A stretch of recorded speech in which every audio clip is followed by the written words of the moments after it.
It's been my baby, so to speak, for 33 years. I'd be quite happy to spend some more time here after my 6 months, if it's possible. Over the years I have done everything. Recording, interviewing, doing talks for people, fundraising. She sits in the bedroom and breathes. There's a sequence that starts all again. She can't get up anymore with the pain. The combination of these drugs has left her hopeless and lost. Basically, Tune Review was founded as the Bishopbriggs High School Talking Magazine Association back in 1982. Originally, we started out as a cassette service. Our function was to provide a youth magazine service to young blind people throughout Scotland. Nowadays, we are providing information on a daily basis. We record the Glasgow Herald, roughly 20 articles per day from the Glasgow Herald. That are then uploaded as MP3 files onto the British Wireless Fund for the Blind's server. We offer the newspapers on a daily basis, and in that we are unique in that we upload article by article, rather more as you would read your newspaper than most organisations are able to offer. What made me interested? Well, I had just retired. I wanted to do something useful, and I have problems with my own sight. There's always been a concern, I suppose, in my mind for people who suffer from blindness or partial sightedness. So it seemed like a good thing to do. When I first started working here, volunteering here, I said, what do you do for children? And everybody's face went completely blank, and there wasn't anything for children. So I said, well, what about it? What if I write some children's stories? Can we record them? And can they become available for the blind? Either for blind parents so that they could play the story to their children, or for children who are blind as well.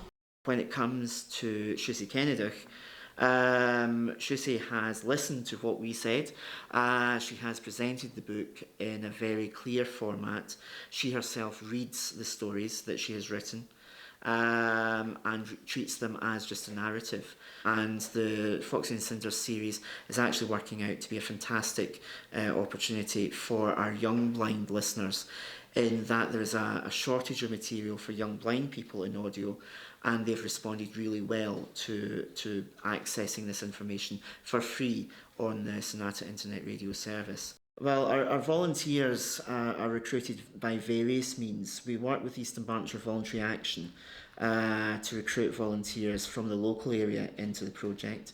But we also work with the Scottish Council of Voluntary Organisations. Roughly about 4 years ago, the Scottish Government introduced Community Jobs Scotland, and it's proven to be an excellent programme in that it's allowed SCVO as the managing agent to recruit various charities and organisations throughout Scotland to then provide work placements and work opportunities for young people. The Community Jobs Scotland Fund has created more than 4,000 opportunities since it started in 2011. In a recent evaluation, 94% of employers were positive about the Community Jobs Scotland programme. In its second year, the proportion of young people entering a positive destination, that is going on to employment or to college or university education, was almost 70%. There's a lot of schemes that can help out people actually getting jobs in sort of charities, not just talking newspapers, loads of charities and loads of other organisations can benefit from it. Quite a few people that left a couple of months back, could be here for 6 months. They're going into college and getting into courses to do with audio production and that sort of thing. They've definitely found it a huge help. Loads of people have got more confidence because they're dealing with volunteers of all sorts of ages and all sorts of backgrounds, especially being exposed to people that they wouldn't never have been exposed to before. So that's definitely helped them, and it's helped me as well in terms of actually helping to train other people, and that's skills in itself that I would never have thought I'd have been able to do 9 months ago. If we're able to keep someone for a year, it makes a huge difference. But the fact that the current scheme, the community jobs scheme, has a huge advantage over any of the other ones in that the people we have with us are employed by us and paid.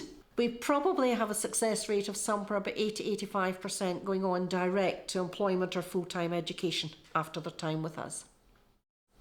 Oh, I think it's providing a tremendous service for blind people, and that has changed over the time I've been here. It's become very high-tech. When I came here first, it was all cassettes that went out on a weekly basis, but now we can upload what I have recorded within about 5 minutes, and it can be available for those who want it. And I think that must be absolutely marvellous if you're blind, to have that kind of regular, quick access to the daily news. I find it difficult to envisage the day that I don't get up in the morning and think about Q and Review. 33 years on, we're still hanging on in there, and hopefully we'll be going for at least another 10-15 years before we're no longer needed.